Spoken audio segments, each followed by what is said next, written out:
capítulo 2 do nosso seminário de adoração e louvor é sobre o novo nascimento. O nosso novo nascimento é uma obra exclusiva de Deus. O Senhor Jesus dá o novo nascimento através do Espírito Santo. Mas por que é necessário nascer de novo? Deus nos encontra espiritualmente mortos nos nossos delitos e pecados e Ele nos dá vida através do Espírito Santo. A passagem de Ezequiel 36, 25 a 27 deixa bem claro que a salvação é uma obra exclusivamente de Deus. Por isso se chama monergismo, que significa trabalho de um sozinho. Note que os verbos estão conjugados na primeira pessoa do singular, indicando assim que Deus é quem faz esta obra. Então aspergirei sobre vocês água pura e ficarão limpos. Eu os purificarei de sua impureza e sua adoração a ídolos. Eu lhes darei um novo coração e colocarei em vocês um novo espírito. Removerei seu coração de pedra e lhes darei coração de carne. Porei dentro de vocês meu espírito, para que sigam meus decretos e tenham o cuidado de obedecer a meus estatutos. Em João 3, versos 1 a 16, o Senhor Jesus ensina ao rabino Nicodemos sobre a obra da conversão e a chama de novo nascimento. Ele diz que é obra do Espírito Santo, portanto não é do ser humano. Quem não é nascido de novo não pode ver nem entrar no reino de Deus. Embora logo após o nosso novo nascimento, Deus nos convoque a responder ao seu chamado eficaz e o respondamos como se fosse obra nossa. Porém, este texto de João nos ensina que ninguém pode responder ao chamado de Deus para a salvação sem ter recebido o novo nascimento. Em João 6,37, Jesus diz: todo aquele que o Pai me dá, esse virá a mim, e o que vem a mim, de modo nenhum o lançarei fora. Então, veja que é necessário primeiramente que o Pai dê essa pessoa para Jesus. E no verso 39, ele diz que a vontade do Pai é que Jesus não perca nenhum de todos os que o Pai lhe deu. No verso 44, ele diz: ninguém pode vir a mim se o Pai que me enviou não o trouxer, e eu o ressuscitarei no último dia. E no verso 65 ele diz: é por causa disso que vos tenho dito, ninguém poderá vir a mim se pelo meu Pai não lhe for concedido.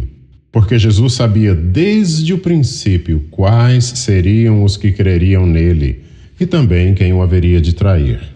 Então, note que nesse capítulo 6 de João, Jesus está ensinando que a salvação é uma obra exclusivamente de Deus. O homem responde ao chamado de Deus sem notar que Deus já operou o novo nascimento, modificando a condição e a disposição do coração dele. Por que isto é importante para o nosso seminário? Porque alguém que não nasceu de novo não pode adorar a Deus. Observe que alguém que está morto espiritualmente em seus delitos e pecados não tem vontade alguma em relação a agradar a Deus. Na verdade, é hostil e inimigo de Deus, segundo diz Paulo em Romanos 8, versos 7 e 8.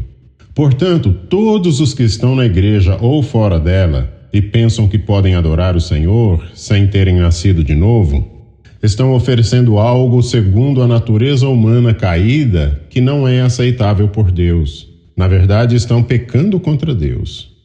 No capítulo 21, parágrafo 1 da Confissão de Fé de Westminster, nos ajuda a entender melhor a necessidade de oferecermos culto de adoração a Deus e como devemos fazê-lo. Diz assim: a luz da natureza mostra que há um Deus que tem domínio e soberania sobre tudo, que é bom e faz bem a todos, e que, portanto, deve ser temido, amado, louvado, invocado, crido e servido de todo o coração, de toda a alma e de toda a força.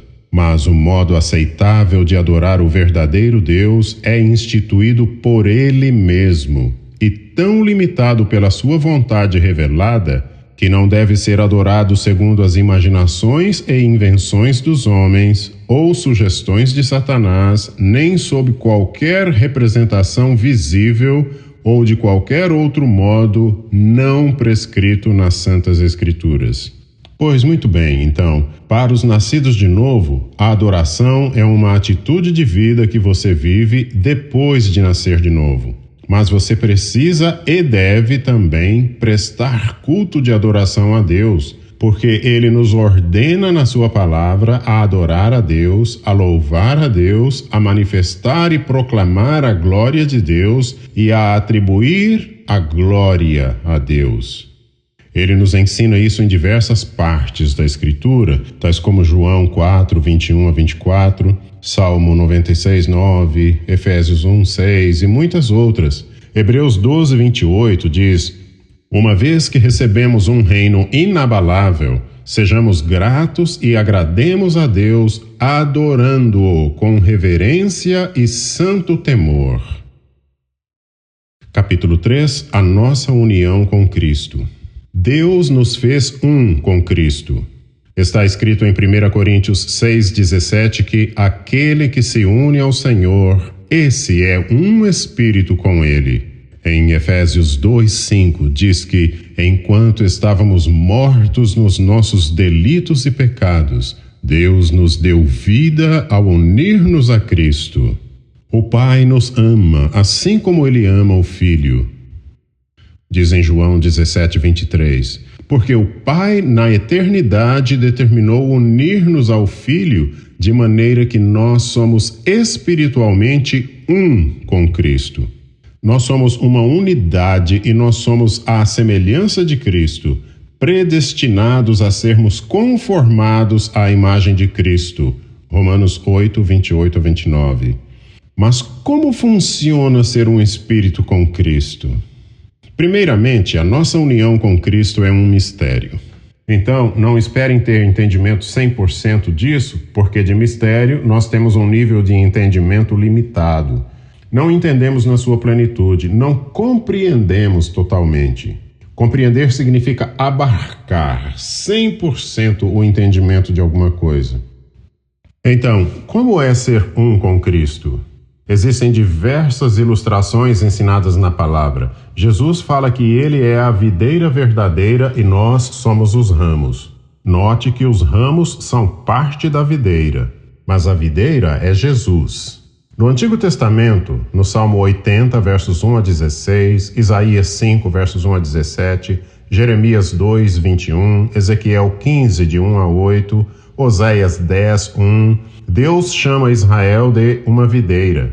Ele diz que Israel é uma videira que ele trouxe do Egito e plantou numa terra fértil, numa terra boa, esperando que ela desse uvas boas, mas ela só deu uvas amargas. Então, Jesus vem e diz que Ele é a videira verdadeira. Você percebe que Israel foi chamado de videira, mas agora Jesus está falando, não. A videira verdadeira sou eu. Israel era uma sombra prefigurativa do Senhor Jesus unido à sua igreja. Porque veja, Israel é Jacó. E os descendentes de Jacó são o povo da aliança de Deus, o povo que recebeu as promessas da aliança da graça de Deus.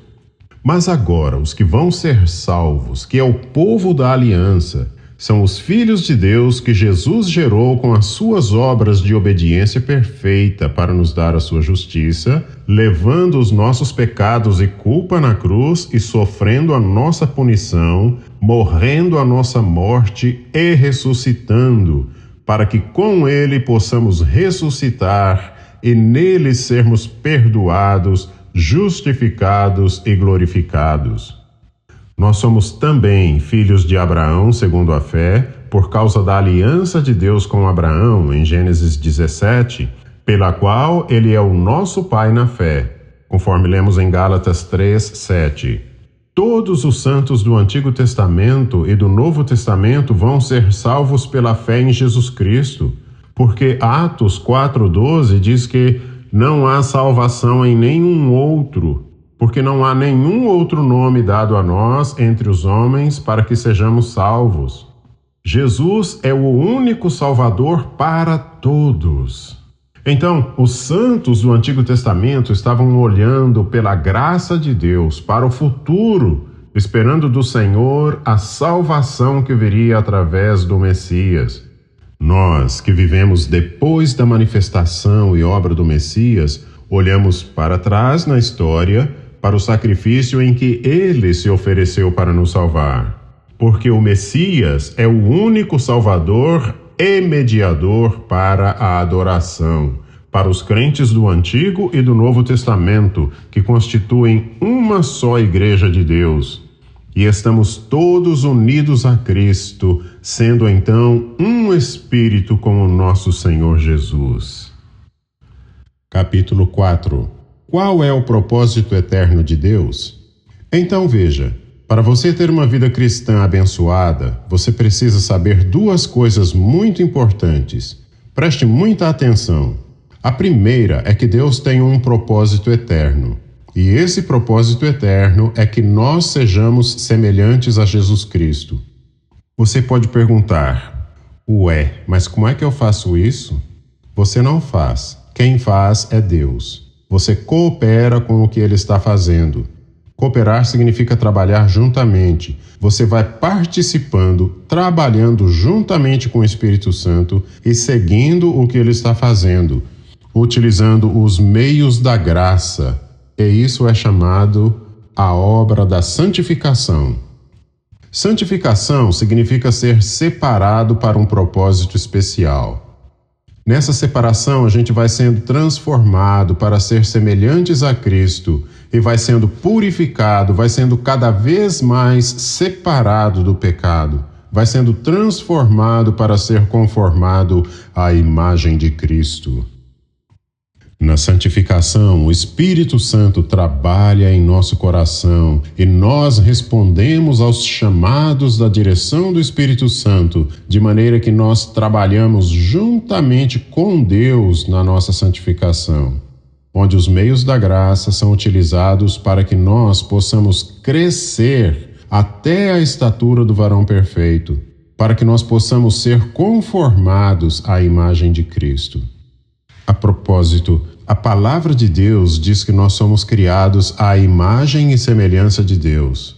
Em Efésios 4:24 e Colossenses 3:10, diz que a imagem de Deus é 1.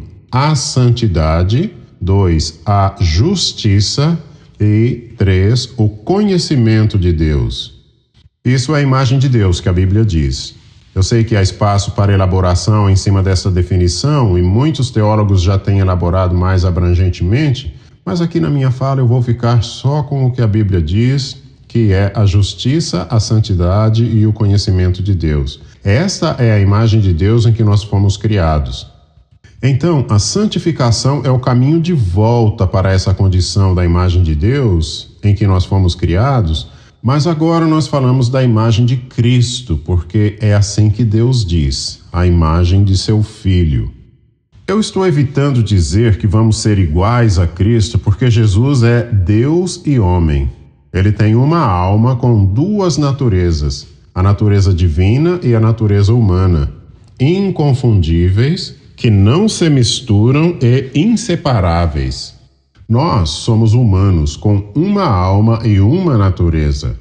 E após a conversão, temos a mente de Cristo, que é o Espírito Santo vivendo as virtudes da natureza divina em nós, que já fomos inseparavelmente unidos a Cristo. Então, não seremos exatamente iguais a Cristo, mas sim semelhantes a Ele.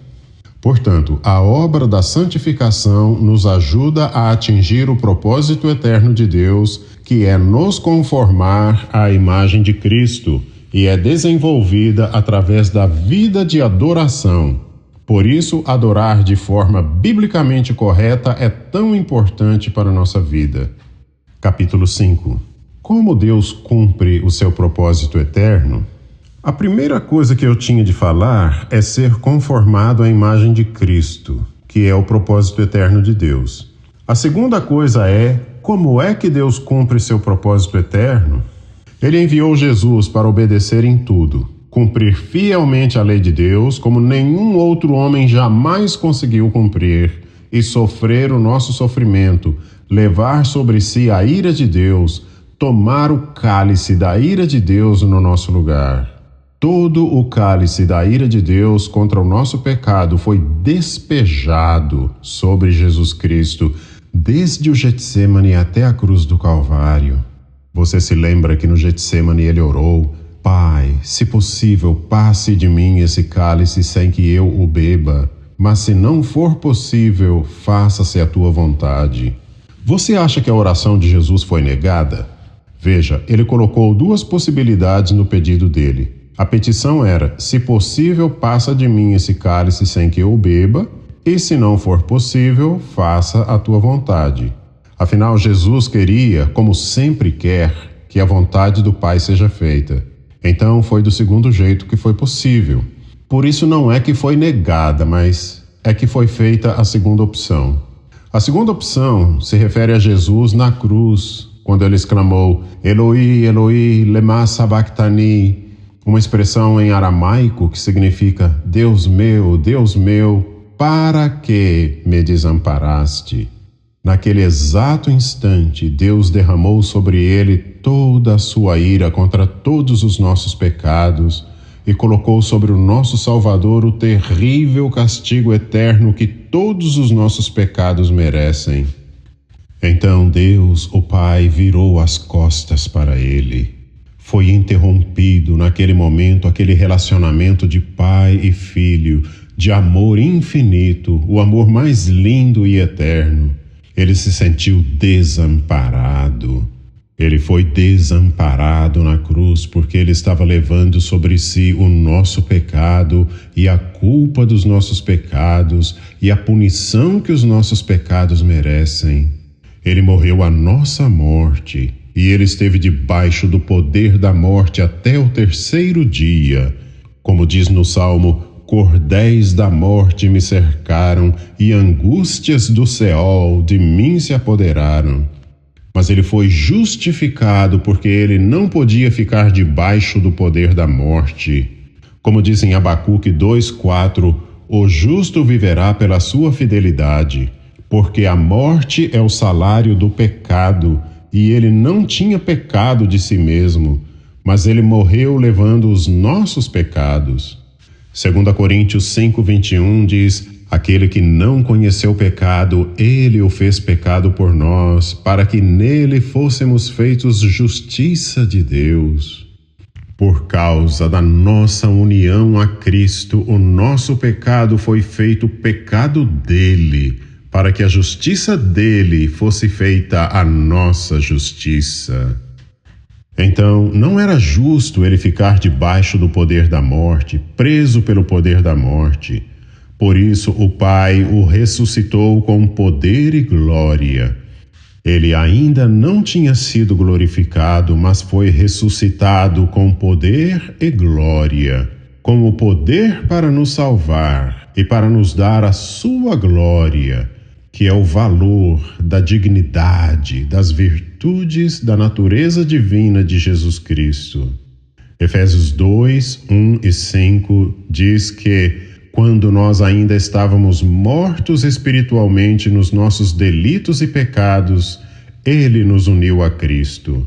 E porque Cristo é a vida, estando unidos a Cristo, nós imediatamente somos feitos vivos com Cristo e recebemos a vida dele por sermos um com ele. Aí você pensa, se você for numa corte, em um tribunal, e estiver alguém sendo julgado, o juiz leu a sentença de condenação. Suponha que a pessoa recebeu a sentença de morte. Você não pode pedir ao juiz: senhor juiz, eu posso morrer no lugar de fulano? Ele vai dizer: não, você não pode, porque você não é fulano e você não cometeu o crime. Então, como é que Jesus pôde morrer no meu lugar? Porque Deus, o Pai, me fez um com ele. Então ele se ofereceu ao Pai, o grande juiz, para morrer no meu e no seu lugar, porque nós somos feitos um com ele. 1 Coríntios 6:17 diz que aquele que se une ao Senhor é um espírito com ele.